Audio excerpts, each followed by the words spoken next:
जैसे आज की जो यूथ है, जो शादी के रस्म में होते हैं, रीति रिवाज होते हैं, उनको लगता है कि ये एक लॉन्ग प्रोसेस है और जल्द से जल्द खत्म हो। अब देखिए, जो हमारी रस्में हैं, गणेश जी की पूजा है, गौरी जी की पूजा है, और कई लोग कहते हैं कन्यादान।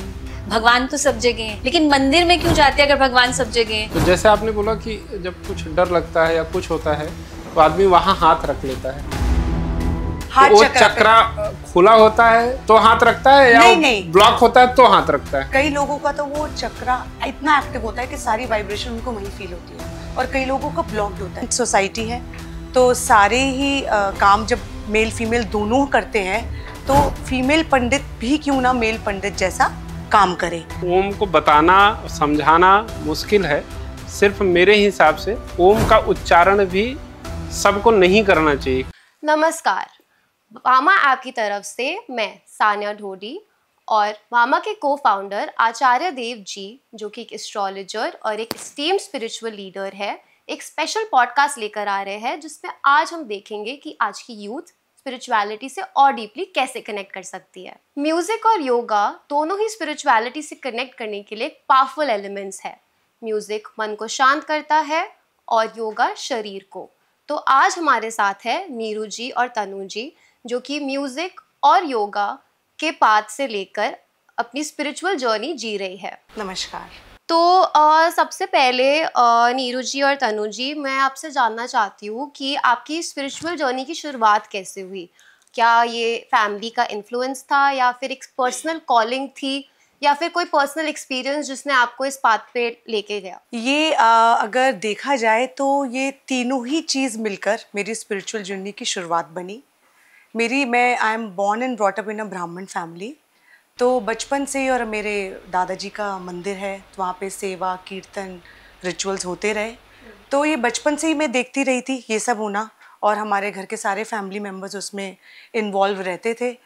तो वहाँ सेवा कीर्तन देखते देखते हम, जैसे सोसाइटल शिफ्ट है, हम अपने पढ़ाई करी, सब चीज़ करा, लेकिन ये जो मंत्र और ये रिचुअल्स और ये पूजा पाठ भजन कीर्तन, ये हमेशा हमारी पार्ट ऑफ लाइफ रहता था। संध्या करना शाम की, ये सब पार्ट ऑफ लाइफ ही रहता था। लेकिन कभी ये ऐसा सोचा नहीं कि आज मैं फीमेल प्रीस्ट बन जाऊंगी।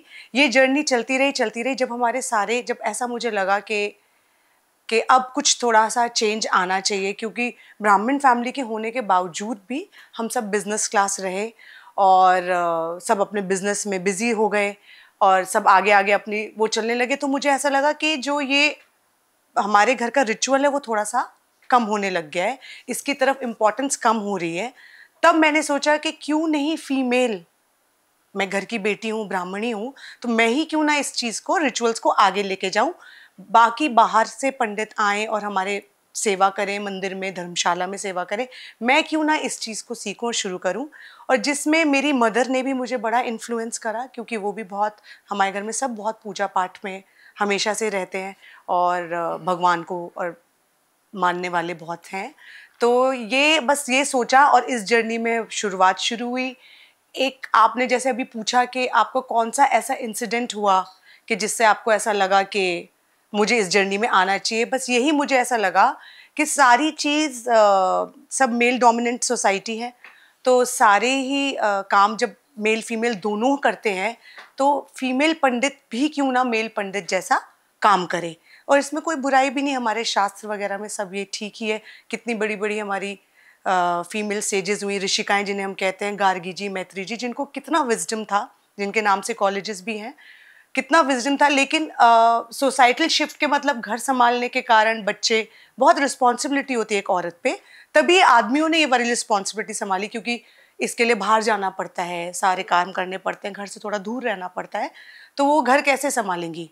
तो मुझे ऐसा लगा जब मैं हर काम से परिपूर्ण हूँ तो क्यों नहीं मैं अब इस चीज़ की शुरुआत करूँ। बहुत अच्छा। आपके भाई भी कोई हैं जो इस प्रोफेशन में हैं या नहीं? मेरे भाई सब लोग धर्म को तो बहुत मानने वाले हैं, ब्राह्मण हैं तो, और पूजा पाठ करते हैं, जैसे संध्या करना, हनुमान जी का मंदिर है, हनुमान चालीसा करना।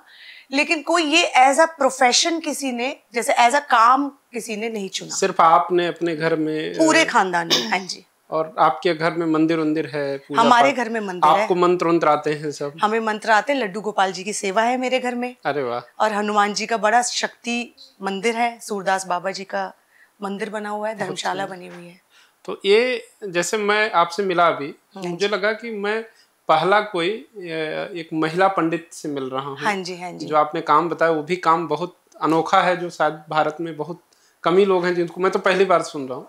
तो ये बहुत अच्छा कर रही हैं आप। हाँ जी। कि एक महिला पंडित मुझे पहली बार मिला और इस तरीके से समाज को आगे ले जा रहा है, जो कोई सोच नहीं सकता वो आप काम कर रही हैं। तो कैसे ख्याल कैसे आया, अचानक कैसे आ गया मन में? अचानक धर्म से तो बचपन से ही जुड़े हुए हैं और सेवा भाव भी है। और जैसे योगा साधना तो करते ही आ रहे हैं। ये तो ऐसा था कि जैसे ये जीवन की शैली है। लेकिन मुझे ऐसा लगा, बहुत शादियां अटेंड करती थी, तो मुझे एक दिन ऐसा कमी महसूस हुई कि मैं हर जगह मेल पंडित देखती हूँ और सारे 16 संस्कार में से मुझे विवाह संस्कार सबसे अच्छा लगा। ये मेरी अपनी पसंद थी, विवाह संस्कार सबसे अच्छा लगा। तो मैंने कहा ये फीमेल क्यों ना करें, जब फीमेल के पास विजडम है, डिवोशन है और अच्छे कर्म कांड करने की नॉलेज है, तो क्यों ना करें। तो बस ऐसी शुरुआत शुरू। तो आपको मंत्र इत्यादि विवाह के भी मंत्र कुछ आते हैं, आपको याद हैं या देख के पढ़ती हैं? कैसे करती मतलब? देखिए, पहले तो देख के भी पढ़ते थे, धीरे धीरे करते रहे तो इतने मंत्र हैं तो कुछ याद हुए, कुछ देख के पढ़ लेते हैं। लेकिन हाँ, मंत्रों का अर्थ समझाते हैं। अच्छा। संस्कृत भाषा बहुत आराम से पढ़ लेते हैं क्योंकि संस्कृत स्कूल में थी। और घर में भी मंत्रों का उच्चारण जैसे कहते हैं ना कि आपके अंदर बस जाता है, जो आप बचपन से सुनते आ रहे हैं, तो मंत्र बड़े आसान और ऐसे लगता है कि जैसे हमारी ही भाषा है। बिल्कुल, वो तो खैर देववाणी है, जितना आप उसको पढ़ना चाहेंगे उतना ही आपको आती जाएगी। बस जितना आपसे आप दूर होंगे उतनी वो दूर होती जाएगी। बिल्कुल, ये बहुत अच्छी बात है। तो अभी आप क्या क्या कराती हैं? खाली पूजा में मतलब विवाह ही कराती हैं या कोई और भी अनुष्ठान? जैसे हमारे यहाँ तो धर्म में सनातन में बहुत सारे अनुष्ठान हैं, बहुत सारे जप हैं, अनुष्ठान है, पूजा है, व्रतबंध है। विवाह में और भी बहुत सारे संस्कार विवाह के अलावा भी हैं, तो वो सब भी कुछ कराती हैं, सिर्फ विवाह कराती हैं? अभी तो मैं सिर्फ विवाह संस्कार कराती हूँ क्योंकि वो हमारा जैसे भक्ति रागा है, हम दोनों ने मिलके हमने करा, तो वो उस संस्कार को हमने एक एक संस्कार सोचा है पकड़ने के लिए। इसको कैसे सुंदर बनाया जाए, ऐसा बनाया जाए कि यूथ इससे कैसे जुड़े, कैसे कनेक्ट हुए। अब यूथ है, अब आप देखिए मैरिजेस में एंटरटेनमेंट को एक सेंटर स्टेज दे दिया कि ये आए हैं, वो परफॉर्म करेंगे। और जो सबसे इम्पोर्टेंट विवाह संस्कार थोड़ा सा पीछे था, तो उसको कैसे ब्यूटीफुल बनाया जाए और यूथ इसके भाग के आगे हमें बोले कि हमें ऐसे ही करना है और उस मतलब को समझे, इसलिए हमने ज्यादा इसमें फोकस डाला। आप क्या ब्यूटीफुल, उसमें क्या ब्यूटी क्या डालती हैं आप? जैसे मंत्र है, मंत्र पढ़ेंगे विवाह हो जाएगा, उसमें ब्यूटी कैसे आप डालती हैं? वो मेरा सब्जेक्ट है। देखिए, कहते हैं ना, जब आप एक छोटे बच्चे से बात करते हैं तो उसी की भाषा में बात करनी पड़ती है।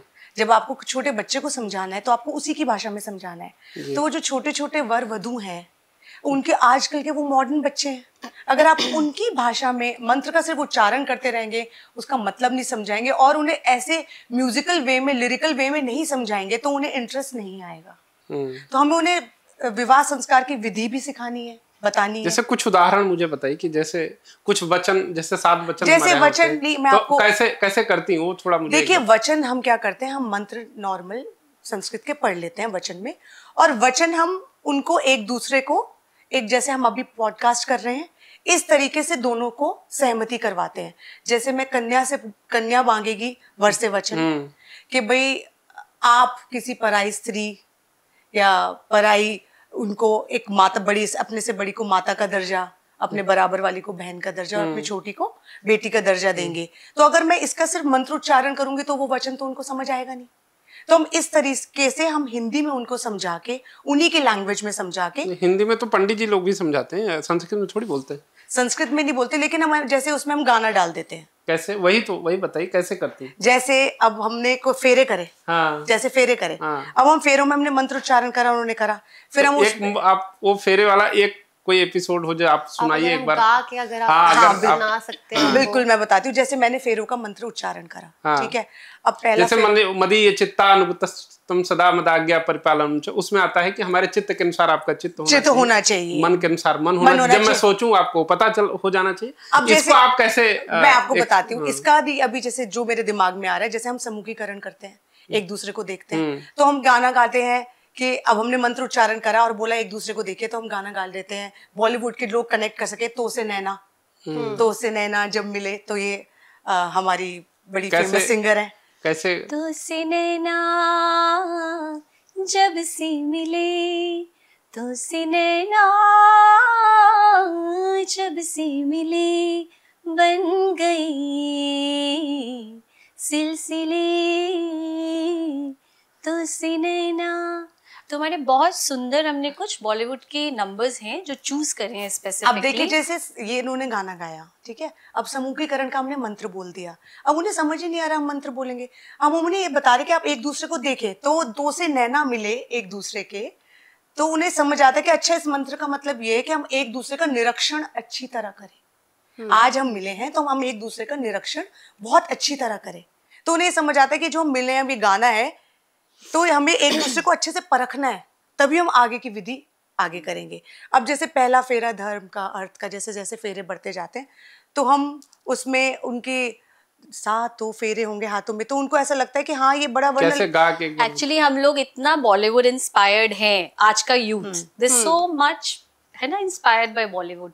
तो हमने कुछ नंबर्स वहां से लिए जो हम यूज करते हैं। अब सारे तो हम यहाँ इस पॉडकास्ट में नहीं बता सकते, लेकिन फिर भी थोड़ा बहुत जिससे जैसे हम बोलते हैं कि नारायण की पूजा है, यहाँ हम वर को नारायण के रूप में देखते हैं, ऐसे बोला जाता है ना।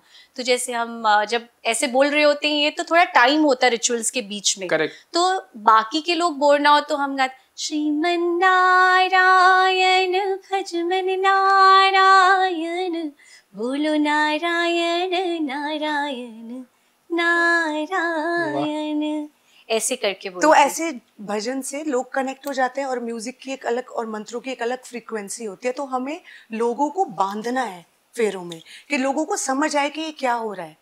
जैसे अब आप उनको, हम पूजा कर रहे हैं, वर पूजा, किसी को ये पता ही नहीं है कि वर पूजा क्यों हो रही है।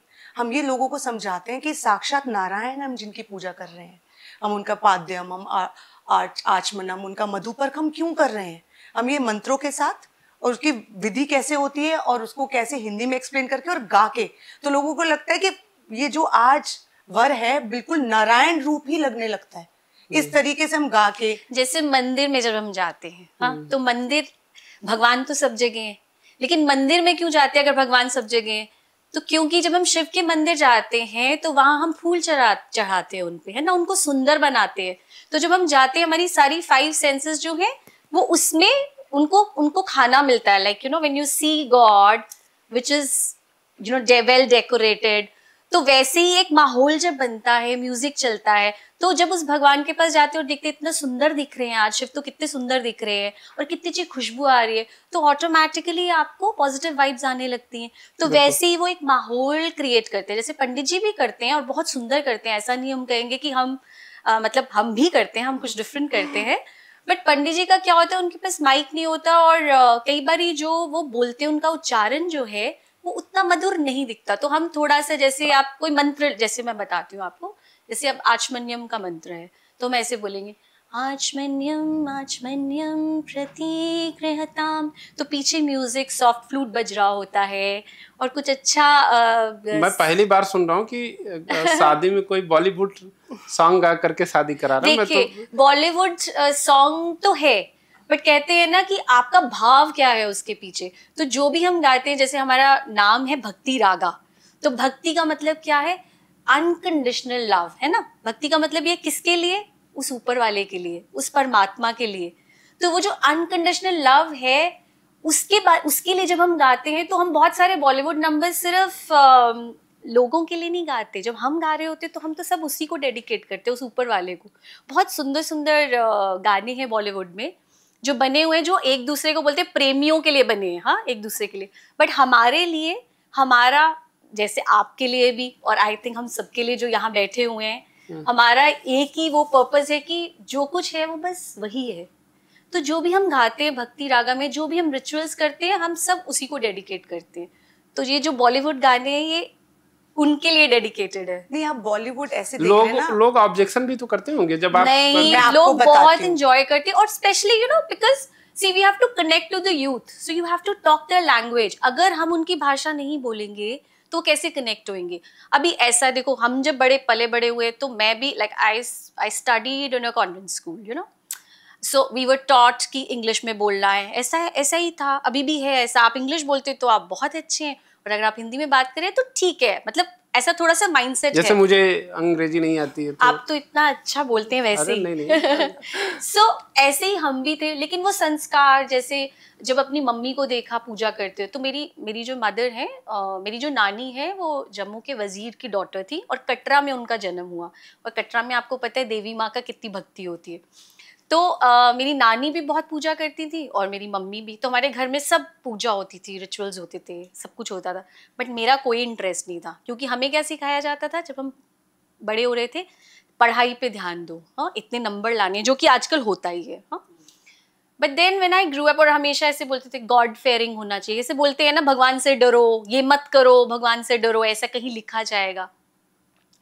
तो वो वाला संस्कार तो आया, ठीक है, तब तक तो नहीं करा। But when I grew up I started questioning कि what is the meaning of life. मतलब हम जी रहे हैं, हम सब कर रहे हैं, तो जिंदगी का मतलब क्या है? मतलब कहाँ जा रहे हैं हम लोग? ठीक है, हम रिचुअल्स भी कर रहे हैं, बट कहाँ जा रहे हैं? That is the time when I met my guru. हाँ जी। सो जिन्होंने मुझे सिखाया कि रिलीजन और स्पिरिचुअलिटी में क्या डिफरेंस है। So like that. तो coming back to your question कि लोग कॉन्ट्रोडिक्टली बोलते होंगे या बोलते होंगे कि आप ऐसा क्यों कर रहे हैं। सब लोग एंजॉय करते हैं, बिकॉज एक शादी जो है ना, उसमें सिर्फ यूथ नहीं होता या बड़े लोग नहीं, सारे एज ग्रुप्स के लोग होते हैं। तो उन सबको केटर करने के लिए हमें कुछ इंटरेस्टिंग बनाना पड़ता है। अब अगर हम ये मंत्र आप ऐसे भी आप एक बात बताइए, शादी एक बहुत बड़ा संस्कार है, अगर इस यहाँ पे भी बॉलीवुड को घुसा देंगे, मैं बताती हूँ, तो फिर तो अब संस्कार में भी ऐसी चीजें चलने लगेंगी। मंत्र की जगह अगर बॉलीवुड गाने चलने, मंत्र की जगह करते ही हैं हम, मंत्र भी करते हैं, ये वाली बात में मैं बट मंत्र के साथ बॉलीवुड गाने, ये थोड़ा मैं आपको बताती हूँ, मैं आपको बताती हूँ। बॉलीवुड को आप उस नजरिए से मत देखिए ना कि बॉलीवुड में एक ही पार्ट है। बॉलीवुड में हर तरीके की गाने बनते हैं। लता जी ने भी कितने अच्छे गाने गाए, कितने भजन भी आए बॉलीवुड में। आप बॉलीवुड को इस तरीके से मत देखिए कि बॉलीवुड में ऐसे ही गलत ही काम होगा, या बॉलीवुड के गाने होंगे तो ऐसे वो प्रेमी और प्रेमिका के लिए ही होते हैं। ये तो भाव है। बॉलीवुड में तो लोरियां भी बनी, बॉलीवुड में तो भजन भी बने, बॉलीवुड में तो बहुत चीजें हैं। तो हम वही गाने पिक करते हैं जिसका भाव भगवान से कनेक्ट हो। अब बॉलीवुड में तो कुछ गाने अश्लील भी आते हैं, कुछ भजन आते हैं, कुछ लोरियां आती हैं, बहुत सारी चीजें आती हैं। तो हम वो ऐसे जो भजन के माध्यम वाले जो गाने होते हैं, जिससे हम भगवान का कनेक्शन बना सके, हम वो वाले गाने चुनते हैं। आप एक बात बताइए, कल की डेट में आजकल अश्लीलता लोगों को ज्यादा पसंद आती है, तो अब कुछ दिन के बाद कोई ऐसा आएगा जो कहेगा अश्लील गाने ही गाता हूँ क्योंकि आज के यूथ को वही पसंद है। तो नहीं। ऐसा लोग वो भी करने लगे। अश्लील नहीं करते ना हम। आप नहीं, आपकी बात नहीं कर रहा हूँ, आगे, क्योंकि आपने कहा यूथ को यही समझ आता है, तो कल की डेट में लोग कहेंगे कि नहीं, उनको अब ये समझ नैना जब हम गा रहे हैं तो से नैना, ठीक है, तो आपको एक कनेक्शन बिल्डअप करना ब्राइड और ग्रूम के बीच में भी। तो उसको वहां पे जब वो बैठ के एक दूसरे की आंख में देखते हैं, और कि वहां तो हमारा यही महत्व है ना, समंजन क्रिया होती है। हाँ, एक दूसरे को पहली बार विवाह में ही उस समय देखते थे। पहले के समय में वर वधू एक दूसरे को पहले कभी देखते नहीं थे, उसी समय विवाह के समय ही बैठ के एक दूसरे को। अब पता है ये क्या हुआ कि अब तो लड़के लड़की देख ही लेते हैं एक दूसरे को, पहले देखते हैं, इतना फिर घूमना फिरना होता है, तब शादी होती है। तो हम अब तो प्री वेडिंग चल रही, पहले इसलिए हम इस टाइम इसका अब ये तो फिर तो ये तो रिवाज खत्म ही हो जाएगा, ये वाला मंत्र तो खत्म ही हो जाएगा, क्योंकि वो तो पहले तो निरीक्षण कर ही चुके हैं। तो हम इस चीज को ऐसे समझाते हैं कि पहले आपने बड़ा अनऑफिशियली देखा होगा, अब अग्नि और अपने माता पिता और पूरे परिवार के आगे आप निरीक्षण करें अच्छे से। पहले तो आपने बिल्कुल देखा होगा, फोटो भी गई होगी, रोका हुआ होगा, प्री वेडिंग हुई होगी, कितनी चीजें होंगी, लेकिन वो अनऑफिशियली था। अब ऑफिशियली देखे तो उनको ये अनऑफिशियली और ऑफिशियली वर्ड समझ आते हैं कि हाँ, आज मैं अपने पूरे परिवार, अग्नि के सामने, सभी वरुण देवता के सामने, सभी देवी देवताओं के सामने, और अपने माता पिता भी तो भगवान ही है, इन सब के सामने ढंग से निरीक्षण करूं। बहुत अच्छा। और वो इमोशंस जागते हैं। तो पर्पस ये कि वो इमोशन फील हो उस टाइम पे, हमारा पर्पस ये है उस टाइम पे ये गाना डाल। जैसे अगर मैं भजन साधना के बारे में बात करूं, bhajan sadhana is a very powerful spiritual practice.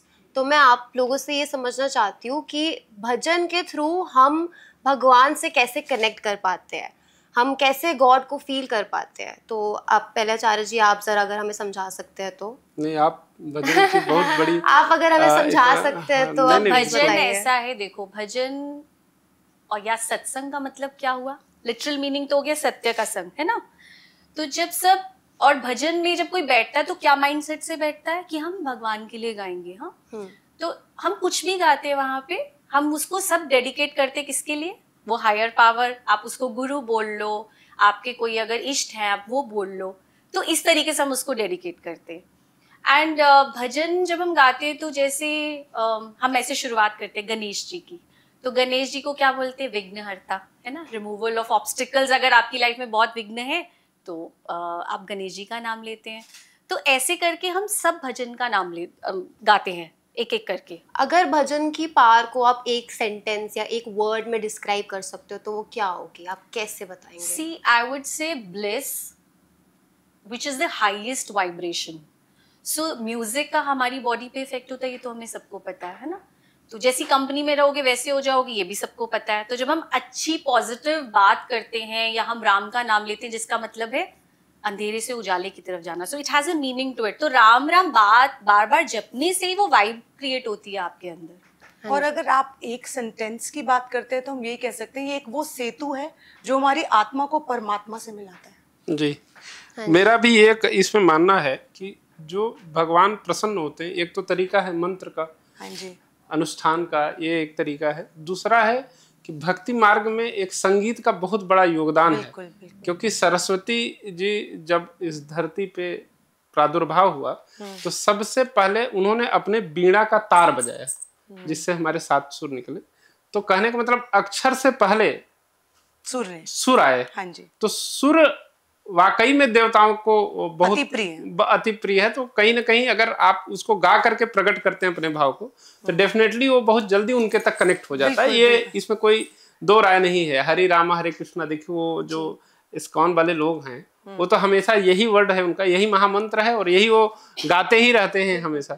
ऐसा नहीं कि वो मन में माला में भी जप करते हैं, लेकिन उनका गाने की ज्यादा प्रथा है। तो डेफिनेटली मेरा एक्चुअली अगला सवाल यही था कि म्यूजिक में ऐसी क्या पावर है जो आपको स्पिरिचुअल फील करवाती है। इसका आंसर आपने पहले ही दे दिया आचार्य जी। म्यूजिक में बहुत बड़ा पावर है कि भगवान को तुरंत आप डिफरेंट इंस्ट्रूमेंट्स जो होते हैं उनके डिफरेंट चक्रास पे इम्पैक्ट होता है। जैसे ड्रम्स जो है वो लोएस्ट चक्रा, बांसुरी जिसको हम बोलते हैं हार्ट चक्रा, यू नो, तो इमोशन स्टर करती है। जब आप बांसुरी सुनते हो तो कैसे लगता है, एकदम दिल खिल उठता है।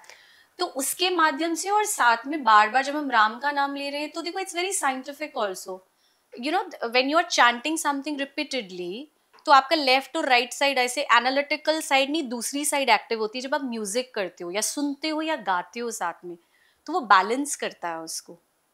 चक्रस की जैसे आपने बात करी, तो आप ज़रा बताइए जो चक्रस होते हैं वो कितने होते हैं और बॉडी में वो कहाँ होते हैं।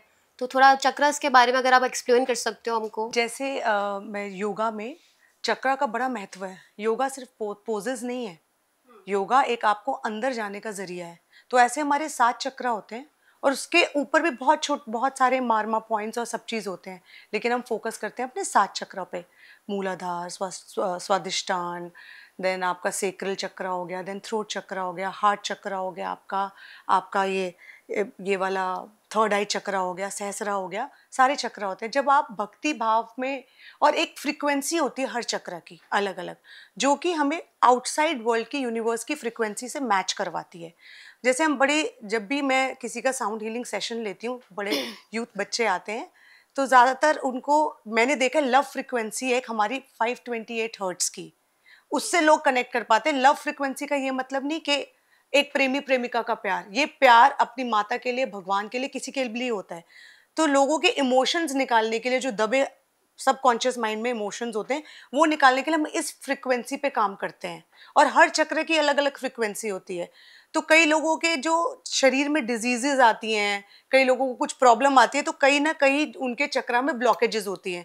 जैसे आप कभी भी देखो, कभी डर लगता है तो किसी का कोई पेट पकड़ लेता है, कोई दिल पकड़ लेता है। तो ये डिपेंड करता है कि किसका कौन सा चक्रा एक्टिव है, खुला हुआ है, किसी का कौन सा बंद है। तो ये चक्रा से अगर जब हम मंत्र, हर चक्रा का अलग अलग मंत्र होता है, जैसे लम, रम, वम, यम, अलग अलग मंत्र होते हैं। तो वो में गाने होते हैं, वो जब हम हीलिंग कर रहे होते हैं, अलग अलग उनके साउंड सिंगिंग बोल होते हैं, जैसे तिब्बतन बोल, अलग अलग उनके बोल होते हैं जिनका वजन 7 धातु के बने होते हैं, अलग होते हैं। जब हम इन चक्राओं पे काम करते हैं तो एक अलग, हम सब इंसान भगवान ने एक जैसे सब बनाए थे, अपने कर्मों द्वारा और अपने अपने खान पीन के द्वारा हम सब अलग, थोड़े थोड़े अलग होते गए। किसी का ध्यान कहीं गया, किसी का क्या ध्यान कहीं। जब हम इन चक्रों को बैलेंस कर लेते हैं तो जो आत्मा का परमात्मा से मिलन होता है, जो हमें उनके साथ एक होना है जीते जी, वो रास्ता आसान हो जाता है। तो जैसे आपने बोला कि जब कुछ डर लगता है या कुछ होता है तो आदमी वहां हाथ रख लेता है, तो वो चक्रा खुला होता है तो हाथ रखता है, या नहीं, ब्लॉक होता है तो हाथ रखता है? देखिए वो ये बिल्कुल बहुत अच्छा क्वेश्चन पूछा। कई लोगों का तो वो चक्रा इतना एक्टिव होता है कि सारी वाइब्रेशन उनको वहीं फील होती है, और कई लोगों का ब्लॉक्ड होता है। कई लोग पेट पकड़ते हैं, खुला है, तो वो थोड़ा बेटर फील करते हैं, और कई लोगों को पेट पकड़ते हैं तो वॉमिटिंग शुरू हो जाती है। तो इससे हमें थोड़ा थोड़ा ये पता लग जाता है कि इसका ये चक्रा खुला है कि बंद है। अगर उसकी बॉडी दूसरी तरीके से रिएक्ट, किसी को फीवर होता है, किसी को वॉमिटिंग होती है, तो वो ड्यूरिंग द प्रोसेस पता लग जाता है। मतलब ये एक तरीके से ऐसे नहीं पता लगता कि एकदम देख के पता लग जाएगा। जैसे अभी मैं बैठा हूँ, आप देख के आप नहीं पता लग सकता। कैसे पता चलता है कि आपका चक्रा ब्लॉक है या पूरे जब आप सेशन लेते हैं तो हमें पता लग जाता है। जब आप पूरा एक 50 मिनट का सेशन होता है, उस वाइब्रेशन में हमें पता लग जाता है कहाँ, क्योंकि थोड़ी कंपन बॉडी में, जब आप बिल्कुल शरीर ढीला छोड़ा तो थोड़ी कंपन से इधर उधर से हमें पता लग जाता है कि हाँ, इस चक्र पे हमें काम करना चाहिए। जब हम हीलिंग से पहले वार्तालाप करते हैं, थोड़ा उनका आगे पीछे का जानते हैं, उससे भी हमें पता लग जाता है कि ब्लॉकेजेस कहाँ कहाँ होंगी। कई लोग बात नहीं कर पाते, कम्युनिकेशन बिल्कुल नहीं कर पाते, डरते हैं, तो उनका यूजुअली थ्रोट चक्रा ब्लॉक्ड होता है। कई लोग अपनी बात नहीं एक्सप्रेस, कई लोग जैसे बहुत चीजें छुपाते हैं, तो उनका नेवल चक्रा थोड़ा सा ब्लॉक्ड होता है।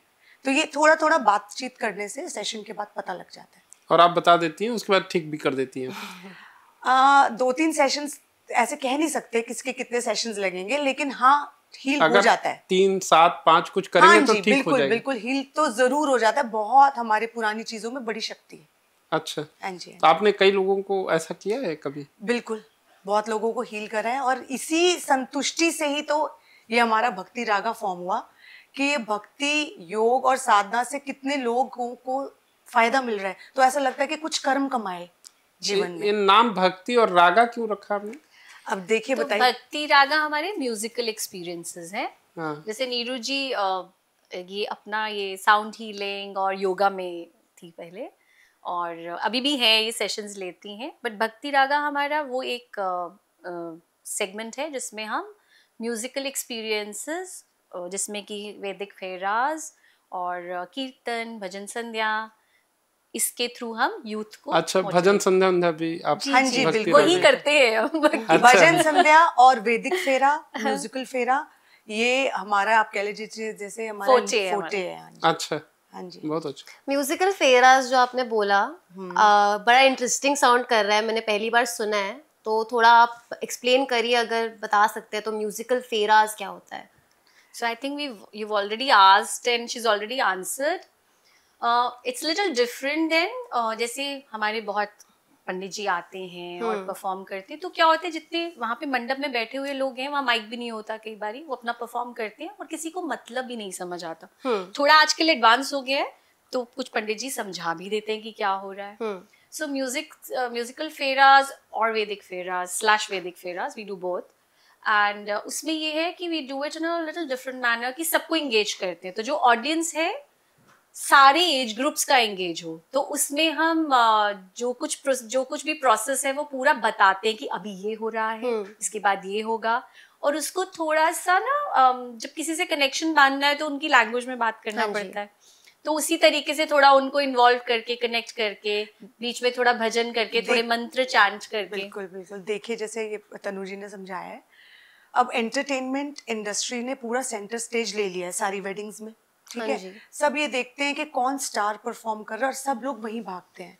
जब तक फेरों की बारी आती है तो सब लोग थक जाते हैं, कोई कॉफी पूछ रहा, कोई इकट्ठा नहीं होता, सिर्फ 5-6 लोग होते हैं, लड़की के परिवार वाले और लड़के के परिवार, बाकी किसी को इंटरेस्ट कई बार तो लड़की के माँ बाप या लड़के के माँ बाप भी नहीं होते, तो सिर्फ चल रहा होता है। तो ये जो ये हमारा रीति रिवाज है, जिस संस्कार के लिए दोनों लड़के लक्ष्मी नारायण का रूप लेकर एक हो रहे हैं, उसी संस्कार को अगर हम एंटरटेनिंग बना देंगे तो ज्यादा लोगों तक हमारी भक्ति और ज्यादा लोगों तक हमारे रिचुअल्स पहुंचेंगे। तो ये भी हमारे दिमाग में जरूर था कि इसको ऐसा बनाया जाए कि लोग देखो, माध्यम हमारा ये है कि लोगों में भक्ति जागे और हमारा ये जो हिंदू धर्म है और ये हमारा जो विवाह संस्कार है लोगों को समझ आए, लोगों तक पहुंचे। अब लोगों तक पहुंचने का जरिया काफी कोशिश करी, लेकिन जैसे हमने वो उसके अंदर भक्ति के राग डाले, भजन डाले, गाने डाले, मंत्र गा के सुनाए, तो इससे ज्यादा लोग जुड़े। अब इसका विवाह संस्कार का मतलब लोगों को ज्यादा लोगों को समझ आने लगा। तो ये जो एंटरटेनमेंट से थोड़ा इधर शिफ्ट हुआ, इसको हमने थोड़ा एंटरटेनिंग बना के लोगों को रिचुअल समझाए। अब जैसे मैंने आप पहले भी बताया कि बच्चों से बात करनी है तो उन्हीं की भाषा में बात करनी पड़ती है ना, तू खा ले, प्यार से बोलना पड़ता है, ये ले लो बेटा, उन्हीं की लैंग्वेज में। तो हमने उन्हीं की लैंग्वेज में एंटरटेनमेंट के जरिए, म्यूजिक के जरिए, भक्ति के म्यूजिक के जरिए हमने ये वाले रिचुअल उनको आसानी से एक्सप्लेन कर। जैसे आज की जो यूथ है, जो शादी के रस्म में होते हैं, रीति रिवाज होते हैं, उनको लगता है कि ये एक लॉन्ग प्रोसेस है और जल्द से जल्द खत्म हो। तो जो हमारे ट्रेडिशंस है, जो आगे से, जो पहले से चल रहे हैं, अगर आप उनकी इम्पोर्टेंस और उनकी सिग्निफिकेंस अगर आप किसी इजी वे में बता सकते हैं जो यूथ को समझ आए कि ये कितने इम्पोर्टेंट है और हमें इनको निग्लेक्ट ना करना चाहिए, तो आप कैसे बताएंगे? अब देखिए, जो हमारी रस्में हैं, गणेश जी की पूजा है, गौरी जी की पूजा है, और कई लोग कहते हैं कन्यादान पे भी लोग बहुत बोलते हैं। और कई लोग जब उनका पाद्यम हो रहा होता है, वरराजा का पैर धुल रहे होते हैं, तो कई लोगों को, जो मैंने देखा है, ऑब्जेक्ट होता है कि मेरे पेरेंट्स उनके पैर क्यों धो रहे हैं।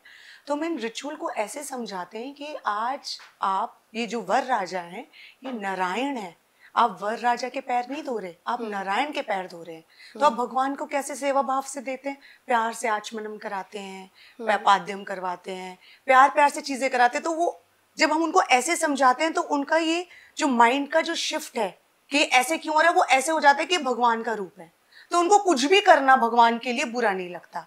अब रही बात कन्यादान की, तो कई लोग ये बोलते हैं, इन रस्मों को बहुत लोगों को होता है, जब हमारी मीटिंग्स भी होती हैं प्रोग्राम की, कि हम कन्यादान वर्ड आप नहीं बोलेंगे। हाँ जी। और कन्या कोई वस्तु नहीं है जिसका हम दान करेंगे। जैसे कन्यादान जो वर्ड है, लोगों को लगता है कि आप अपनी कन्या को दान दे रहे हैं, एक बाप अपनी बेटी को दान दे रहा है। तो आप जरा इसका मीनिंग बताइए। कन्या कोई दान की वस्तु नहीं है, इस कन्यादान को कहते हैं पाणी ग्रहण संस्कार, ठीक है। पाणी मतलब हाथ और ग्रहण मतलब टू रिसीव, कुछ लेना। तो हम कन्या का हाथ वर राजा के हाथ में दे रहे हैं, यानी लक्ष्मी जी को, नारायण जी को सौंप रहे हैं। ये उनका कोई दान नहीं हो रहा। वैसे दानों में दान महादान है। नहीं, इसमें मेरा एक वो है, देखिए, दान के बाद पाणी ग्रहण का नियम है।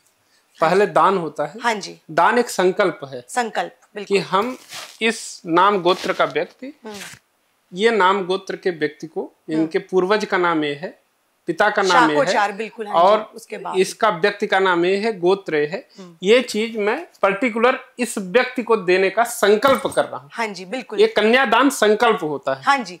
उसके बाद कन्यादान एक अलग प्रक्रिया है विवाह में, पाणी ग्रहण उसके बाद की प्रक्रिया है। देखिए, कन्यादान कोई भी चीज करने से पहले, चाहे वो पाणी, देखिए आचार्य जी, मैं तो नहीं, ठीक बात है, मतलब ये तो डिस्कशन का पॉइंट है। देखो, कोई भी चीज करने से पहले अगर हम घर में एक छोटा सा भी अनुष्ठान करते हैं, संकल्प तो करना ही पड़ता है। अब हम कहीं एग्जाम देने जाते हैं, उससे भी पहले डेट शीट आती है और संकल्प करना पड़ता है कि आज से हमें पढ़ाई, और इस एग्जाम के लिए, मैथ्स के एग्जाम के लिए पढ़ाई करनी है। तो यही संकल्प हम कन्यादान से पहले करते हैं कि भाई कन्या का दान करें। लेकिन ये कन्या दान नहीं कर रहे हैं, हमने संकल्प करा है लक्ष्मी और नारायण की जोड़ी बनाने के लिए। तो लोगों को ऐसा लगता है कि मेरी बेटी तो कोई वस्तु है नहीं। सोना दान, गज, देखो सोना, गज, हाथी, पहले लोग क्या क्या दान करते थे। अब आप उसकी जगह लोग गाड़ी देते, क्या क्या देते। ये सब हम दहेज और दान नहीं कर रहे हैं, ये हम वर राजा को अपनी बेटी की सुविधा के लिए और वर राजा के लिए जो नारायण का रूप है, उनको प्रसन्न होके जो भी मन कर रहा है वो देना चाहते हैं। जैसे आज हमारी बेटी की शादी हो तो मैं चाहती हूँ कि मैं पता नहीं महल दे दूं बेटी को, लेकिन वो बेटी को नहीं, वो अपने बच्चों के सुखी जीवन के लिए और नारायण को, भगवान को क्या भेंट चढ़ा दूं जो मेरे बस की हो, ये भेंट चढ़ाने हैं। फिर वहां पे जो कन्या के माता पिता, कई बार कन्या भी कहती हैं कि मैं कोई दान की वस्तु थोड़ी हूँ, जो आप मुझे उठा के पैदा हुए, भाई बहन आजकल लड़का लड़की सब बराबर है, तो मैं भाई का दान क्यों नहीं और बहन का दान क्यों, कन्या का दान ही क्यों, कि ये समझाते हैं। लेकिन ये जो हमारे रीति रिवाज रस्में आ रही हैं, ये हम लक्ष्मी नारायण को मिला रहे हैं, हम दान नहीं कर रहे। दान वर्ड को जो लोगों ने गलत समझा ना कि दान तो बड़ी तुच्छ वस्तु है, दान कन्यादान महादानम सर्वदानम दुर्लभम, जैसे हम बोलते हैं 25 पीढ़ी पीछे वाली और 25 पीढ़ी आने वाली, मतलब 12 पीछे की और 12 आने वाली, और जो पीढ़ी दान कर रही है सबका कल्याण होता है इस महादान से।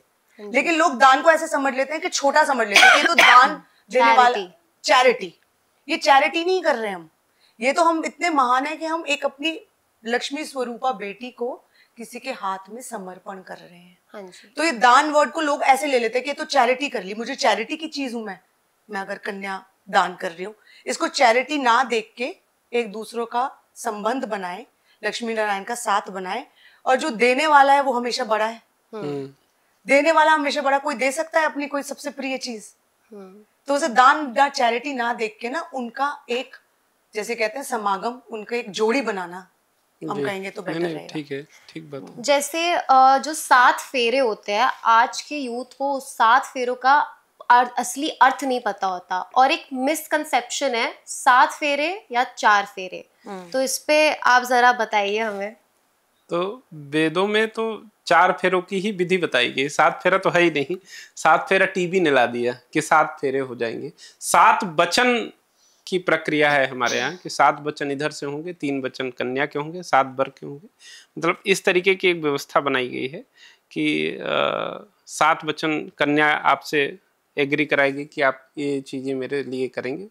3 वचन वर बोलता है कि अगर मैं 7 मान रहा हूँ तो आपको भी 3 मानना पड़ेगा। तो ये कुल मिलाकर के 10 वचन हैं, लेकिन 7 फेरे का कहीं को नहीं। चतुर्थे ग्रंथि बंधनम, चौथे में गांठ बांध दी जाती है और कह दिया जाता है कि वर और कन्या दोनों एक दूसरे के हो गए। और अग्नि की परिक्रमा, क्योंकि हमारे यहाँ अग्नि को ही सबसे प्रमुख देवता माना जाता है। सूर्य नारायण, चंद्र और अग्नि और ध्रुव, ये 4-5 लोगों को, और ब्राह्मण, इसको कहा जाता है सब प्रत्यक्ष देवता हैं। अगर ये बैठे हुए हैं और इनके सामने हमने कुछ प्रतिज्ञा की है या कुछ कर रहे हैं तो वो सदा के लिए उस चीज का हो गया। इसलिए कहा गया कि 4 ही परिक्रमाएं होती हैं। अब हम लोग 7, अब पता नहीं आप कितना कराती हैं, लेकिन 4 आप बताइए। आप बिल्कुल बिल्कुल इन्होंने ठीक बोला है।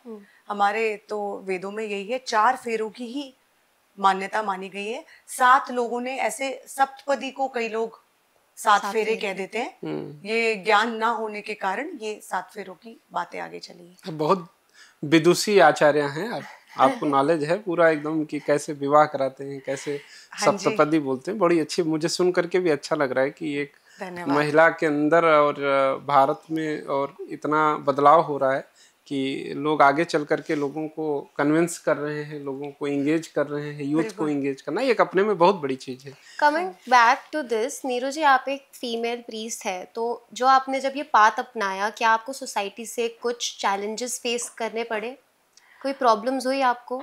नहीं, प्रॉब्लम्स तो नहीं हुई, by the grace of God सब चीज़ बड़ा स्मूथ हुआ। लेकिन हाँ, थोड़ा मेल डोमिनेटिंग सोसाइटी है, तो एक उनके लिए बड़ी आश्चर्यजनक बात हुई, मतलब एक अचंबा सा हुआ कि एक फीमेल कैसे कराएगी। लेकिन मेरा ये मानना है कि फीमेल, अगर आपको किसी भी चीज़ की नॉलेज हो, चाहे वो मेल और फीमेल हो, इसमें जेंडर स्टीरियोटाइप मत देखिए। अगर मेल को कम नॉलेज और वो ये काम करा रहे हैं तो वो भी गलत है, और फीमेल को अगर कम नॉलेज और वो आगे आके खड़ी हो गई तो वो भी गलत है। यहाँ पे सारा दारोमदार है कि आपको नॉलेज होनी चाहिए जो आप कार्य करा रहे हो, क्योंकि जो आप अग्नि देवता के आगे, वरुण देवता के आगे और ध्रुव तारा के आगे और आप आसमान सबके आगे, देवी देवताओं के आगे आप गलत कार्य कराना, चाहे वो मेल हो और फीमेल हो, वो गलत है। लेकिन हाँ, थोड़ा सा ये जेंडर बायस जगह तो थी, लेकिन लोगों ने समझा और बड़ा प्यार दिया। हम जैसे पंडितों के पेट पे तो लात मार देंगे अब जैसे नहीं नहीं, पेट पे तो कोई लात मारने वाला कोई भी नहीं है, तो देने वाला, पेट भरने वाला तो ऊपर वाला है। भगवान सबकी सबकी जगह बना देता तो अब महिलाएं भी पंडिताई करेंगी तो कैसे काम चलेगा, हम लोग कहाँ जाएंगे फिर? ये वही मेल स्टीरियोटाइप हो गया ना। आप लोग क्यों नहीं जाएंगे? महिलाएं भी करेंगी पंडिताई और आप भी करेंगे। शेफ मेल भी होते हैं, है ना? हाँ। तो पहले तो सिर्फ ये काम महिलाएं करती थी, पर अब देखो तो हर जगह, हाँ हर जगह मेल ही, जेंडर न्यूट्रल। तो आपने कहा आप वहाँ जगह लोगे तो मैं यहाँ ले लूंगी, ऐसा?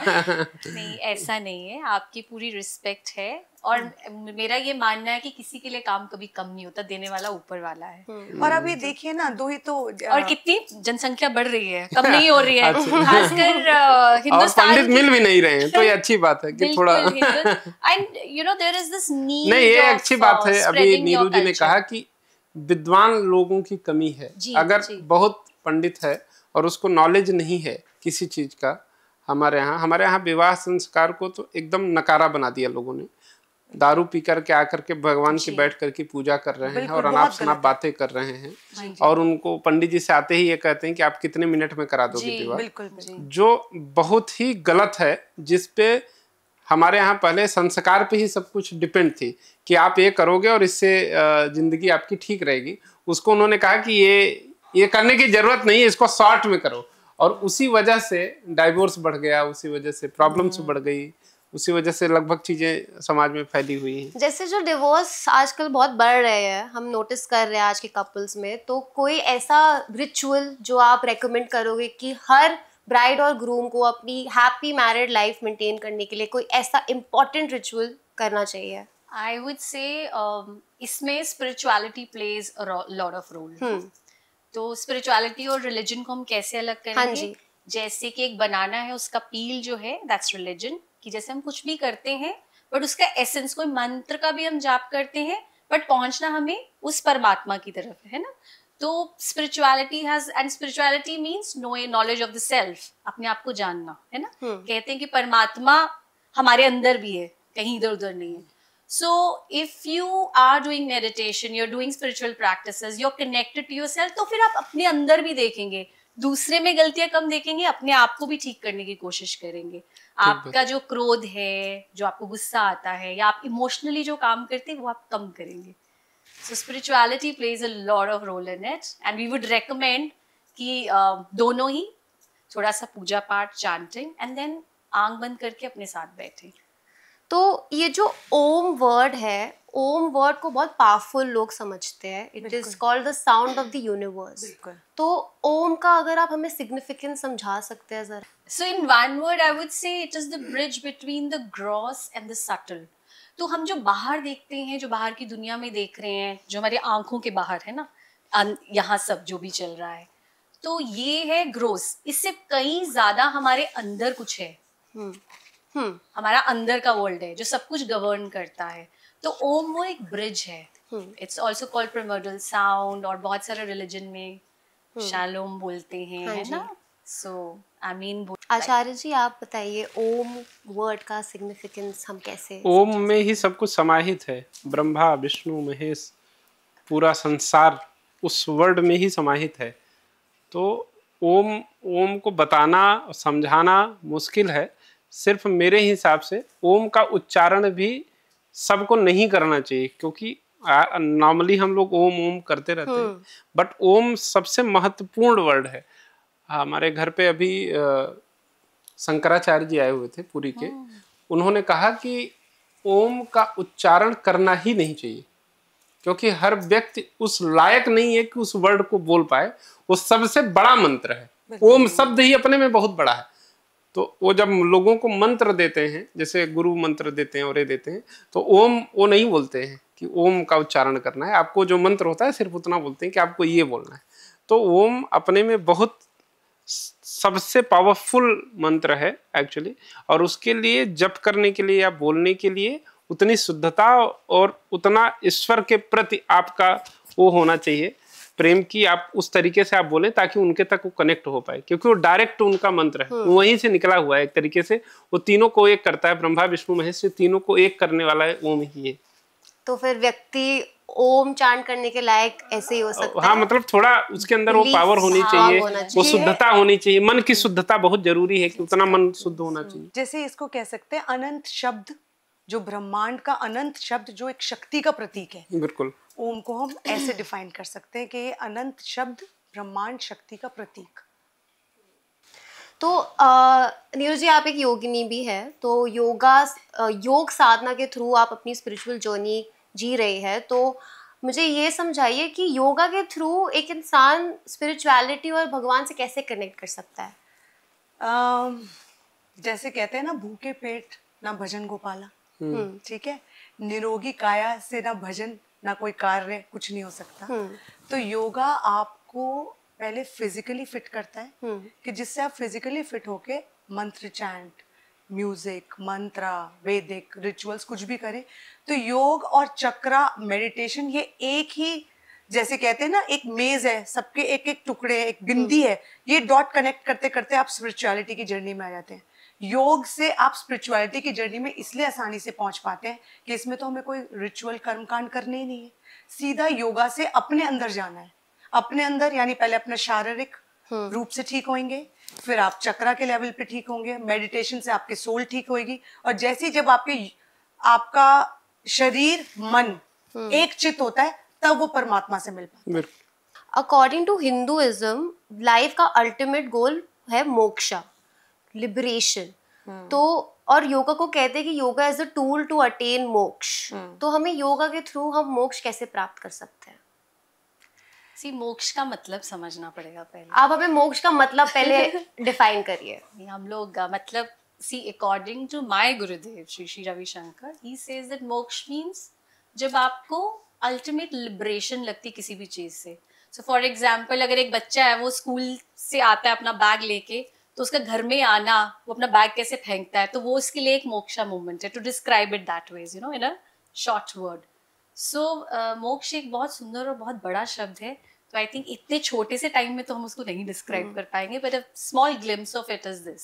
कुछ आपको ऐसा लगता है कि लोगों को ध्यान रखना चाहिए या ईश्वर की भक्ति करे तो उसको गा करके करनी चाहिए, और क्या करना चाहिए? कुछ आप अपनी टिप्स अगर दें तो और अच्छा रहेगा लोगों को, ताकि लोग और कनेक्ट कर पाए ईश्वर को। देखो, ऐसा है कि हम म्यूजिक तो डिस्क में भी बजता है ना, तो लेकिन उसकी जो वाइब्रेशन है वो डिफरेंट होती है जो एक भजन संध्या में या एक कीर्तन में होती है ना।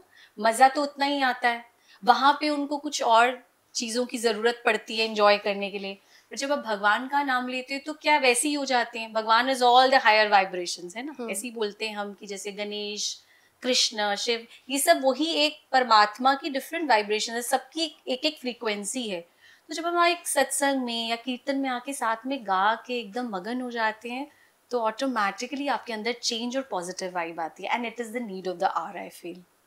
सो जो लोग भक्ति में हैं उनको किसी नशे की जरूरत नहीं है, वो गाने के माध्यम से भगवान का नशा है उनके ऊपर भगवान का नशा है। तो ये एक्सपीरियंस तो एक भजन संध्या में या कीर्तन में आके ही हो सकता है। तभी आएगा जब आप कराएंगे अपने घर पे, तब आएगा, ऐसे नहीं आएगा। तो जैसे आपने वाइब्रेशन बोली, तो जब अगर मैं यूथ की बात करूँ तो जैसे हम कोई भजन या कीर्तन सुनते हैं तो उसमें कभी कभार कुछ संस्कृत वर्ड्स होते हैं, कुछ शुद्ध हिंदी वर्ड्स होते हैं जिसके आज की यूथ ज़्यादा उनसे ना समझ पाए उन वर्ड्स को। तो किसी भजन की पावर को फील करने के लिए उस भजन का पूरा अर्थ समझना ज़रूरी है या the vibration of it is enough itself? See sometimes जैसे आप कृष्ण का नाम ले रहे हैं तो ना भी समझे तो भी चलेगा, क्योंकि उस वर्ड का जो वर्ड है उसकी वाइब्रेशन ऑलरेडी है उसमें, तो आपका उस मात्र उस सत्संग में या भजन संध्या में बैठने से ही काम हो जाता है। तो योगा की बात करें तो शिव जी को आदि योगी कहा जाता है, द ओरिजिनेटर ऑफ योगा। तो शिव जी का योगा से क्या रिलेशन है? देखो, आपने शिव जी की पिक्चर्स देखी होंगी, वो ध्यान में बैठे रहते हैं, मेडिटेशन करते रहते हैं। तो योगा और मेडिटेशन तो एक ही चीज़ है। शिव जी का क्या प्रतीक है? स्टिलनेस, शांत। और ये ओम ध्वनि हम शिव जी से ओम नमः शिवाय से ही लेते हैं। तो योग वो तो आदि योगी है, वहीं से योगा की ओरिजिनेशन हुई है। One last question I have for all of you. आप जैसे आप तीनों स्पिरिचुअलिटी से इतने जुड़े हुए हो, बट आप तीनों की इतनी बिजी लाइफ है, आप एक प्रॉपर स्टार्टअप रन कर रहे हो आचार्य जी, आप दोनों अपने अपनी लाइफ में आप लोग अपनी फैमिली मैनेज कर रहे हो, अपना घर परिवार अपना काम मैनेज कर रहे हो, तो एक एडवाइस जो आप यूथ को दोगे कि लोग बोलते हैं कि हम स्पिरिचुअलिटी के लिए हमारे पास टाइम नहीं है, मंदिर नहीं जा पाए, टाइम नहीं है, तो ऐसी एक एडवाइस जो आप लोगों को दे पाओगे कि वो स्पिरिचुअलिटी को अपनी लाइफ में हमेशा एक पार्ट रखे, कुछ भी अगर आप बता सकते हैं तो। छोटा बच्चा होता है ना, तो उसको ब्रश जबरदस्ती कराया जाता है। हाँ जी। So it's called dental hygiene. Similarly meditation and doing these kind of rituals is mental hygiene. So it's a must. So आपको करना तो पड़ेगा ही, जैसे छोटे बच्चे को सिखाते हैं। सो इट्स गुड कि अगर आप एक यंग एज से करते हैं। बहुत लोग सोचते नहीं हम बूढ़े हो जाएंगे तो बूढ़ों का काम है धर्म का काम करना, ये वो, बट अगर आप एक यंग एज से इसको एक inculcate कर लेंगे as part of your routine, so it's beneficial for you, and this is how we are able to manage our lives well. मेरा मानना है कि अगर कुछ भी ना ही कर पाए इतने, तो आप मंत्र तो मन ही मन चैंट कर सकते हैं। धीरे धीरे वो मंत्र में इतनी शक्ति होती है कि वो आपको आपकी उस जर्नी पे जरूर लेके जाएगा।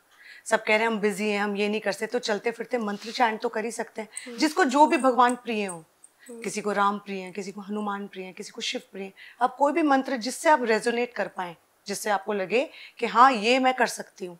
जैसे एक बार ही राम राम कहने से पूरी 108 माला का फल मिल जाता है। तो अगर आप इस तरीके से बच्चों को समझाएंगे, पहले तो बच्चों के अंदर ऐसे ही डालना पड़ता है कि ये बोलोगे तो आपको ऐसे होगा। और माँ बाप, देखो बच्चों के लिए तो माँ बाप सबसे बड़े हैं। जब माँ बाप बोलेंगे हमसे भी ऊपर एक पावर है, तो बच्चों को ये यकीन होगा कि हाँ इनसे भी एक ऊपर पावर है जिससे मुझे कनेक्ट करना है। तो धीरे धीरे मंत्रों के उच्चारण से और थोड़ी बहुत। आचार्य जी थोड़ा आप बताइए। देखिए क्या है कि मंदिर हर व्यक्ति को जाना चाहिए। नंबर 1 जाएगा कैसे, बच्चा को तो पता नहीं है कि कैसे जाते हैं। तो हर माँ बाप को जो चाहते हैं कि बच्चा हमारी सेवा करे, हमारी देख रेख करे, फ्यूचर में जो आजकल नहीं कर पा रहे हैं, बच्चे छोड़ करके चले जा रहे हैं, वृद्धाश्रम में लाइन लगी हुई है लोगों की, वो इसीलिए लगी क्योंकि आप उसका हाथ पकड़ करके कभी मंदिर नहीं ले गए, इसीलिए वो हाथ पकड़ करके आपको वृद्धाश्रम ले आया। बस यही रीजन है। आप वहां ले जाते तो क्या होता है, संस्कार से ही सारी चीजें आती हैं। अब वो कभी देखा ही नहीं कि ये भी कुछ करना चाहिए, तो वो जो ठीक लग रहा है वो करता चला जा रहा है। तो हमने जब देखा पूरे यूथ को, तो हमने यही सॉल्व किया कि हमने ऐप बनाया कि आप अगर मंदिर नहीं जा पा रहे हैं, उस केस में आप आकर के सारे मंदिरों का दर्शन कर सकते हैं और यहाँ से बैठे हुए उसको एक पूजा का संस्कार दे सकते हैं। कि आप देख सकते हैं कि वहां आपके नाम की पूजा हो रही है, अर्चना हो रही है, भगवान को प्रसाद चढ़ रहा है, चढ़ावा चढ़ रहा है, घंटी बजाई जा रही है, आपके नाम का उच्चारण किया जा रहा है। तो उससे क्या होगा, भाव पैदा होगा। जब देखिए देखते देखते भाव आता है, जब आप उसको देखते रहोगे तो एक समय आएगा जब आपके अंदर आएगा कि इसको मैं मिल भी लूं।